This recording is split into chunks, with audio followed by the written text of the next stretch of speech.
നമസ്തേ പ്രിയമുള്ള പ്രേക്ഷകരെ, എല്ലാവർക്കും വാരഫലത്തിലേക്ക് സ്വാഗതം.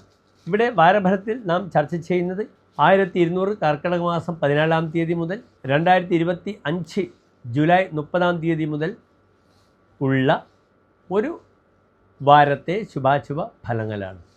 ഇവിടെ നാം വാരഫലത്തിൽ ചർച്ച ചെയ്യുമ്പോൾ ഗ്രഹസ്ഥിതികൾ എൻ്റെ പ്രിയപ്പെട്ട പ്രേക്ഷകർ മനസ്സിലാക്കണം.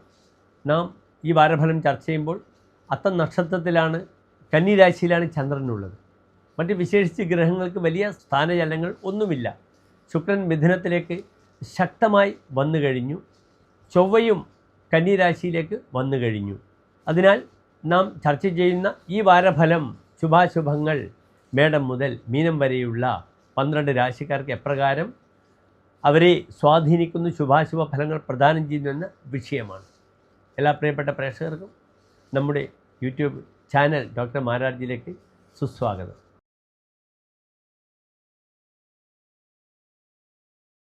പുണർദം നക്ഷത്രത്തിലെ അവസാനത്തെ 15 നാഴിക പൂയം ആയില്യം നക്ഷത്രങ്ങൾ വരുന്ന 2 നക്ഷത്ര സമൂഹമാകുന്നു കർക്കിടകൻ രാശി. ഇവിടെ കർക്കിടക രാശിക്കാർക്ക് ഈ വാരത്തിൽ കർക്കിടകത്തിൽ സൂര്യനും ബുധനും, 2-ാം ഭാവത്തിൽ കേതു, 3-ാം ഭാവത്തിൽ ചന്ദ്രൻ, ചൊവ്വ, അഷ്ടമത്തിൽ രാഹു, 9-ാം ഭാവത്തിൽ ശനി, 12-ാം ഭാവത്തിൽ ഗുരുശുക്രന്മാരും വന്നു നിൽക്കുന്നു.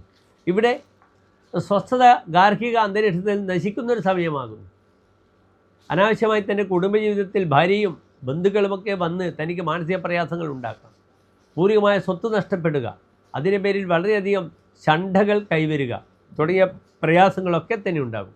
ഇവിടെ 4-ാം ഭാവം ധർമ്മദൈവം, തൻ്റെ കുടുംബം, ഭൂമി ഇതൊക്കെ ചിന്തിക്കേണ്ടുന്ന ശുക്രൻ 12-ാം ഭാവത്തിൽ ഭാഗ്യാധിപനായ വ്യാഴത്തോടുകൂടെ നിൽക്കുന്നു. പല കാര്യങ്ങളിൽ ഇടപെട്ടാൽ തനിക്ക് പേരുദോഷമാണ് ഉണ്ടാവുക. യശ കീദൃശേ സത്വയെ സാഭിമാനെ, താൻ അഭിമാനത്തോടുകൂടി കാര്യങ്ങൾ ഇറങ്ങിയാലും തനിക്ക് എന്തുണ്ടാകില്ല? യശസ്സുണ്ടാകില്ല. മതി കീദൃശി വഞ്ചനാജത് പരേഷാം, എപ്പോഴും മറ്റുള്ളവരുടെ വഞ്ചനയ്ക്ക് താൻ പാത്രമാകുന്നു. വിധി കീദൃശ അർത്ഥനാശം, തനിക്ക് ധനം നശിച്ചിട്ട് തന്നെ വിധിയെ പഴിക്കേണ്ടി വരുന്നു. ഇപ്രകാരമുള്ള ധാരാളം ബുദ്ധിമുട്ടുകൾ ആർക്കുണ്ടാകുന്നു? കർക്കിടക രാശിക്കാർക്കുണ്ടാകുന്നു. ധനം നഷ്ടപ്പെട്ടു പോകും. കാരണം അധോമുഖ രാശി ആരൂഢമാണ്.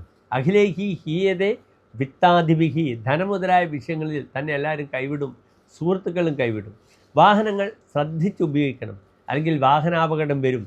പ്രത്യേകിച്ച് രാത്രി യാത്രയിൽ തനിക്ക് വലിയ അപകടങ്ങൾ വരാം. അതിനാൽ ജാഗ്രത പാലിക്കുക. പല കാര്യങ്ങളിലും കർക്കിടക രാശിക്കാർക്ക് ബുധൻ സൂര്യനോടുകൂടെ നിൽക്കുന്നത് നിപുണയോഗത്തെ പ്രദാനം ചെയ്യും. അതിനാൽ കൺസൾട്ടൻസ്, മറ്റ് പ്രവർത്തനങ്ങളിൽ വ്യാപരിക്കുന്നവർക്കൊക്കെ തന്നെ അത്യാവശ്യം സാമ്പത്തികമായി ഗുണം വരും. ഇവിടെ ശ്രദ്ധിക്കണം, പലപ്പോഴും അന്യരുടെ പ്രശ്നങ്ങൾ തീർക്കാൻ താൻ വളരെ സമർത്ഥനായിരിക്കും. പക്ഷേ പലപ്പോഴും തൻ്റെ പ്രശ്നങ്ങൾ തീർക്കാൻ തനിക്ക് ബുദ്ധിമുട്ട് വരും. അതിനാൽ വളരെയധികം ജാഗ്രത പാലിക്കണം. ധർമ്മദൈവ സംഗീതത്തിൽ നിർബന്ധമായും പോകണം. അവിടെ വിളക്കിലേക്ക് എണ്ണാതിരി, വിളക്ക്, മാല, പായസം മുതലായ വഴിപാടുകൾ ചെയ്യുക.